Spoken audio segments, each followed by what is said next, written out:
Dewan Pengawas Komisi Pemberantasan Korupsi atau Dewas KPK membongkar skandal pungutan liar atau pungli di rumah tahanan KPK.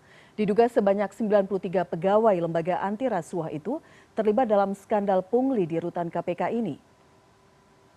Anggota Dewas KPK Albertina Ho yang ditemui di gedung KPK menyebut kasus ini rencananya akan disidangkan oleh Majelis Etik Dewas KPK pada Januari 2024. Albertina mengatakan sebanyak 93 pegawai yang akan disidang secara etik merupakan terduga penerima pungli.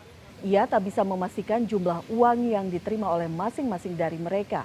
Albertina juga tak menampik dari 93 pegawai yang akan menghadapi sidang etik, di antaranya yakni Kepala Rutan KPK Ahmad Fauzi.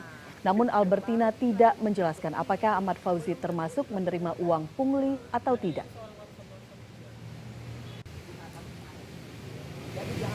Tapi ada karutan di situ, ada karutan. Karutannya kan berganti-ganti lagi cepat. Pegawainya kan tanya yang menetap. Jadi kan kalau di total ya.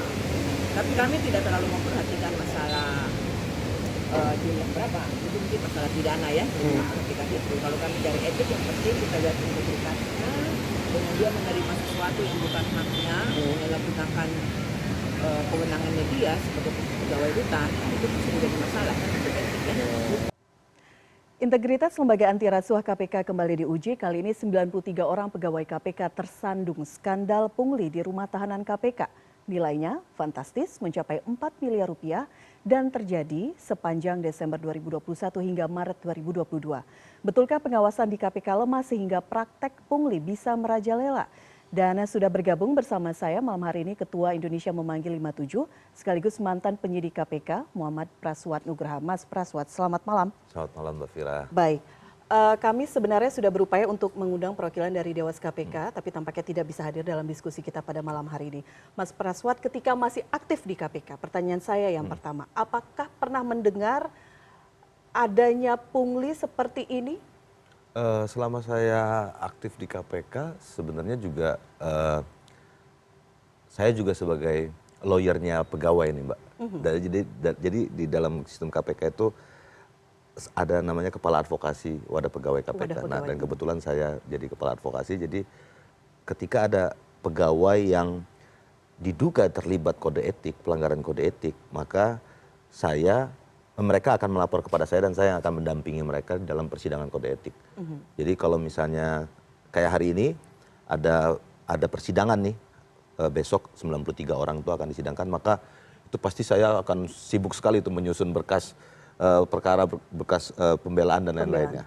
Nah, sepanjang pemahaman saya, Mbak, itu belum pernah ada tindak pidana, ini tindak pidana ya Mbak ya, bukan pelanggaran kode etik ini.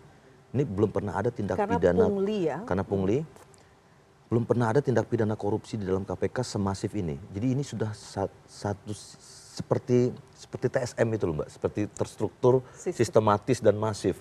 Karena melibatkan 93 orang dan andai kata misalnya dari 93 orang itu satu orang aja temannya tahu. Artinya setidaknya 93 kali 2 sekitar 180, 190, 200 orang artinya di KPK yang tahu bahwa praktek pungli ini berjalan sedemikian besar dan masifnya. Nah, ini harus ditindaklanjuti oleh KPK secara cepat dan zero tolerance. Kenapa? Karena satu, di pasal 11 itu syarat-syarat perkara yang bisa dipegang oleh KPK sudah terpenuhi. Salah satunya ada dilakukan oleh para penegak hukum. Nah, ini teman-teman yang ada dalam rutan itu kan juga adalah bagian dari proses penegakan hukum. Karena dia memegang narapidana, dia juga mengawasi narapidana dan lain-lain. Nah, saat pengalaman saya dulu pada saat penanganan perkara-perkara yang terkait dengan rutan, itu bahkan untuk masukin kompor aja Mbak, itu takutnya minta ampun mereka. Itu pertanyaan publik, ketika kemudian Dewas menyebut angkanya 93 ya, diduga. Meskipun nanti masih akan ada tahapan lagi diperiksa dan dimintai keterangan. Seperti apa di dalam rutan KPK itu? Jadi dulu kalau saya turun Mbak ya, turun ke rutan terus itu ngobrol sama teman-teman penjagaan dan lain-lain. Karena mereka itu konsultasi terus sama saya kan Mbak ya. ada pelaporan, ada laporan masyarakat, misalnya ada yang komplain, ada keluarga yang komplain dan lain-lain, itu mereka akan langsung laporan ke saya karena ketika ini kasus nanti naik ke Dewan Pengawas atau naik ke dulu pengawas internal, itu maka saya akan mendampingi mereka. Saya yang akan mendampingi mereka. Jadi mereka rutin tuh. Jadi kalau saya datang ke rutan, ya mereka ya betul-betul lurus-lurus aja. Patu-patu siap bang, begitu. Curhat cerita. Dan nggak ada yang, dia nggak mungkin hal ini bisa terjadi ya. Itu seharusnya itu tidak mungkin. Karena praktek korupsi yang segini masifnya itu tidak boleh terjadi di KPK. Karena Ketika ini terjadi, artinya ada yang salah. ketika ini Pengawasan terjadi, atau seperti apa? artinya memang sudah rusak dari sistem nilainya itu sudah rusak, Mbak.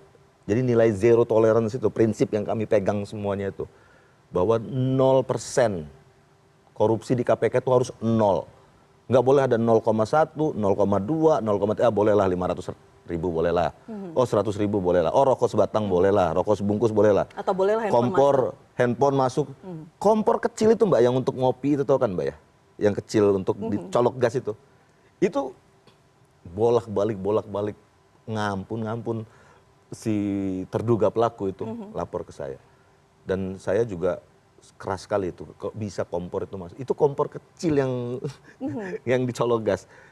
Itu yang saya alami betul, kasus yang pernah saya alami terkait dengan rutan, penjaga rutan. Nah, makanya begitu hari ini terbongkar ke publik ada 93 orang dan melakukan tindak pidana korupsi, pemerasan, pasal 12A besar, 12B besar, 12A kecil, 12B kecil, ini dan masuk kewenangan KPK ya. Ini kok bisa ini terjadi tanpa kayak sunyi senyap gitu seolah-olah. Dan yang membongkar adalah Dewas? Harusnya bukan ya Mbak ya. Harusnya ini kan sebenarnya proses pelaporan awalnya itu ke Dumas ya. Jadi memang harusnya ini ditindaklanjuti secara cepat oleh pimpinan KPK dan langsung dilakukan proses penangkapan, penetapan tersangka dan lain-lain. Karena ini bukan pelanggaran kode etik. Ini yang harus kita garis bawahi. Artinya harus didahulukan adalah Pidananya. Karena ini pidana di lembaga penegak hukum yang paling berintegritas di Indonesia. Yang seharusnya paling berintegritas di Indonesia gitu loh.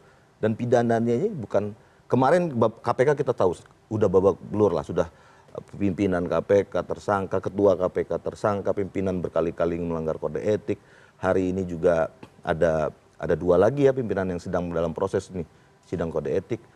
Nah, 93 ini bukan pelanggaran kode etik tapi pelanggaran pidana. Nah, ini harus segera ditindaklanjuti, dilakukan penanganan yang cepat dan tegas. Kalau tidak mau akhirnya KPK terus tergerus. Definisi cepat dan tegas itu artinya adalah? Langsung lakukan penetapan tersangka, langsung proses dilakukan penahanan 20, 40, 30, 120 hari Mbak ya. Ini kan harusnya berjalan sudah jauh-jauh hari nih. Ini karena kan prosesnya kan dari tahun 2023 sebenarnya sudah diungkap waktu itu. Angkanya fantastis, kita cukup kaget karena sebenarnya saat itu Dewas membicarakan kasus yang lain, tiba-tiba ada informasi mengenai pungli ini. Benar. Baru akan disidang etik di Januari 2024 ini. Nah, ini termasuk proses yang cukup lama. Ini proses terlalu lama, apalagi untuk penegakan kode etik. Karena kode etik ini kan pengumpulan alat buktinya tidak sama dengan pidana. Kode etik ini kan kita bicara soal etika, pantas atau tidak pantas meminta uang kepada orang yang sedang kita jaga, kita tahan gitu loh Mbak. Orang yang lagi kita tahan, kita lakukan penertiban, tidak boleh misalnya memasukkan barang, handphone, fasilitas dan lain-lain dari luar, which is itu ada di undang-undang. Lalu kemudian kita nego. Mau nggak? Kalau nanti saya kasih fasilitas ini, maka saya diberikan ada uangnya dan lain-lain. Kita tarifkan gitu loh. Itu etis atau tidak etis? Itu beda lagi dengan pidana. Kalau pidana, begitu ada laporan, kita kumpulkan alat bukti, ada uang yang ditemukan, cukuplah. 2 alat bukti yang cukup, maka naiklah dia prosesnya tersangka. gitu Mbak. Oke, dengan ini terungkap, apakah artinya memang sistem pengawasan masih jalan karena ini terungkap, atau sebenarnya sistem pengawasan sangat lemah sehingga kemudian angkanya cukup fantastis, jumlah yang kemudian akan diperiksa para pegawai KPK ini jumlahnya juga mencapai 93 orang, sehingga memang nilai dan sistem tadi ya seperti Anda sebutkan sudah tidak berjalan lagi, tidak dipegang lagi, sehingga kita ingin melihat Komisi Anti Rasuah ini memiliki integritas yang lebih baik. Apa yang harus dilakukan dalam waktu singkat? Saya tuh pengen ngomong Mbak, tapi sedih sekali nih kalimat ini. Yang dari fakta ini, itu yang bisa, ini adalah fakta yang harus kita hadapi bersama walaupun menyedihkan. Ternyata Komisi Rasuah kita itu korup, gitu loh Mbak. Itu adalah fakta yang nggak bisa kita pungkiri lagi. Itu yang selama ini kan kita jaga selama 17 tahun terakhir sejak pendiriannya. Anak kandung reformasi kita hari ini korup dalam hal rusak secara nilai, juga rusak secara ya seperti ini sudah terstruktur, sistematis dan masif. Ini harus segera diselamatkan. Nggak bisa kita lihat, kita tonton dan kita hujani kritik-kritik saja. Nggak bisa. KPK harus kita kembalikan ke undang-undangnya yang awal. Kerusakannya sudah terlalu besar. Gara-gara apa ya Mbak ya? Yang ya sebenarnya ini sudah diingatkan ya oleh ratusan ribu mahasiswa waktu turun di jalan di aksi terbesar saat itu, aksi massa terbesar setelah pasca reformasi, yaitu reformasi di korupsi 2019. Itu sudah diingatkan oleh teman-teman dari ujung Sabang sampai Merauke. Tapi tidak juga kita indahkan dan teman-teman di DPR dan Presiden juga tetap mengeluarkan surprise dan akhirnya berubahlah KPK menjadi hari ini yang sudah masuk ke dalam sistem ASN, sudah lagi tidak independen, sudah masuk dalam ranah eksklusif. Nah ini konsekuensinya bahwa role model kita rubah sedemikian rupa. Hari ini kerusakan-kerusakan yang terlalu masif ini, sudah sistematis, masif dan terstruktur ini, ya harus kita selamatkan dan nggak bisa cuma sekedar kita kritik saja dan kita KPK biarkan. ikut bertanggung jawab? Pasti, itu mah udah nggak usah diomongin lagi Mbak, apalagi pimpinannya sekarang jadi tersangka korupsi, bahkan ada korupsi di dalam korupsi.